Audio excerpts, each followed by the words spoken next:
So last night on CNN, there was a climate change town hall that featured a lot of the Democratic candidates for president.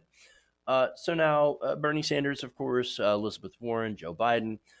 So now Bernie Sanders is being attacked for one of his answers to a specific question on population or population control.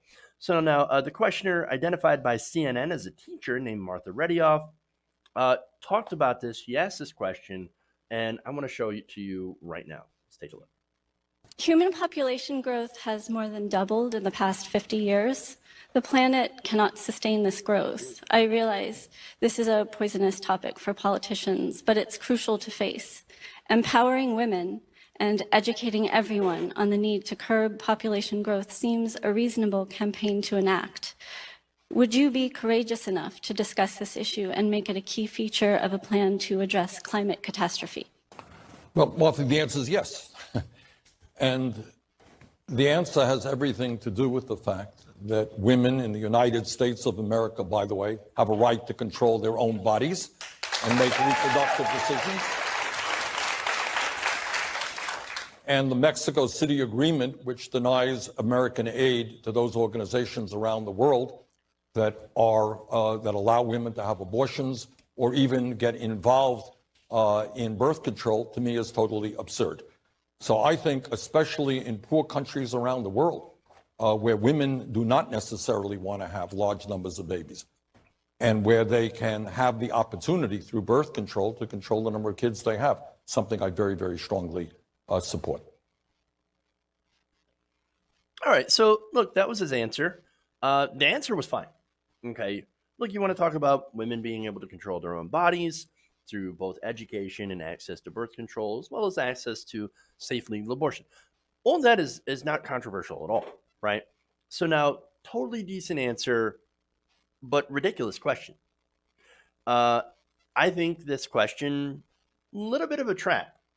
And if not, if not a trap, then it was just somebody that had an uneducated question. And I'm going to get into the details of why I think that is. But first, there was immediate outrage. Let me give you an example here. This is CNN host S.E. Cupp, right? So she said this, quote, "How can you not unequivocally say no to the question of whether you support the idea of curbing population growth through abortion to reduce climate change?" Well, watch, this is apparently how. Well, now, first, okay, he's not saying we should force all people to have abortions for climate change. That's not what he said. You heard what he said. There's the video I just showed you, right? Now, she also adds this. Let's just state for the record, talking about needing population control, again, that's not what he said, through abortion for the sake of climate is talking about eugenics. The fact that Bernie Sanders is willing to entertain this vile idea is not only disgusting, it should be disqualifying. So that's S.E. Cupp. Then we have the Daily Wire saying this. Yuck, Bernie Sanders says yes to abortions related to population control for the climate's sake. Now, again, you saw this. You saw the answer.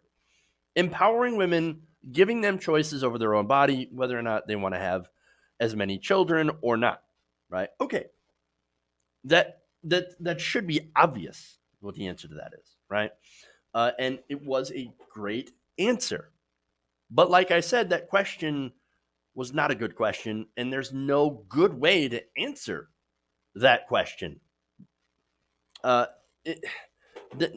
because, look, you're going to get criticism. Obviously, Bernie Sanders is going to get criticism no matter what he says, right?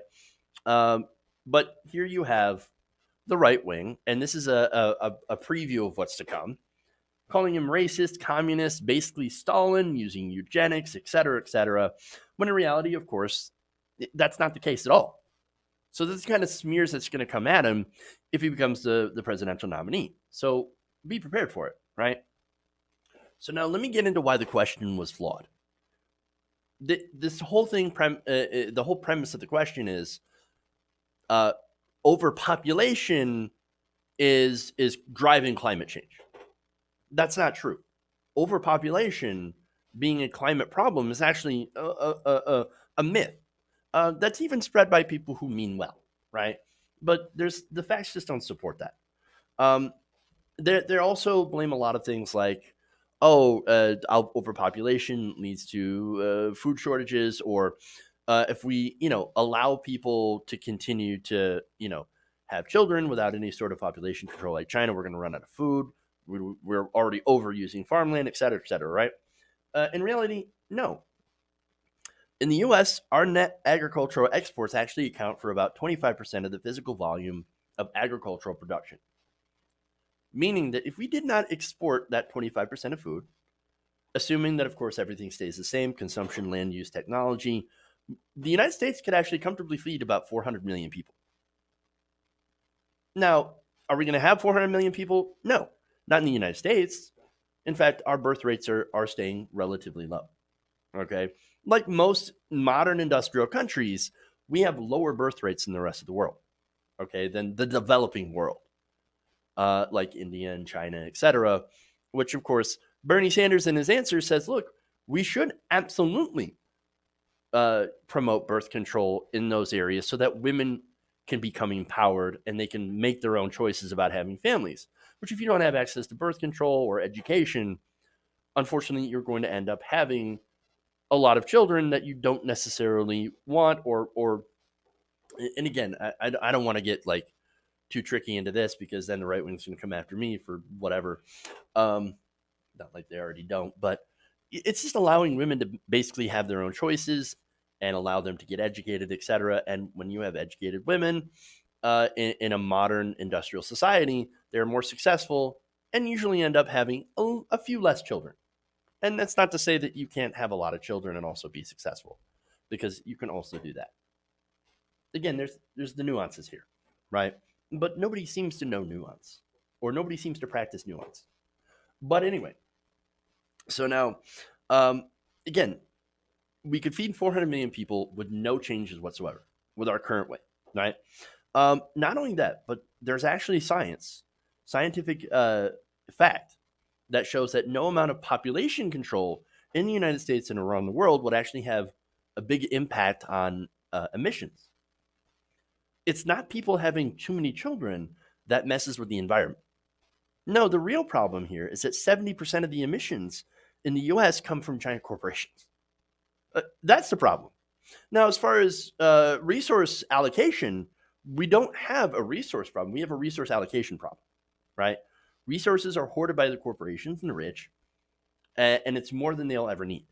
And they burn through them, of course, in order to make things that are planned obsolescence, right? To continue consuming. And that's a problem with capitalism as well, right?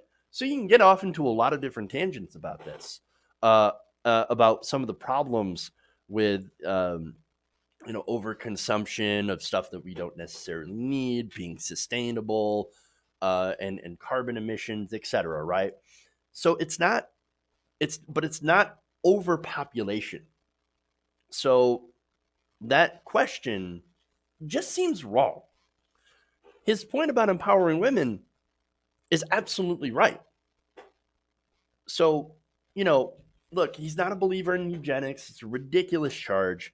Um, and so what they're doing is that they're just coming at him with ridiculous smears. And so this is what's going to happen. You're going to see this a lot from the right wing, from the people backed by giant corporations, ironically, who don't want Bernie Sanders to become the nominee and become the president because they fear they'll get taxed more.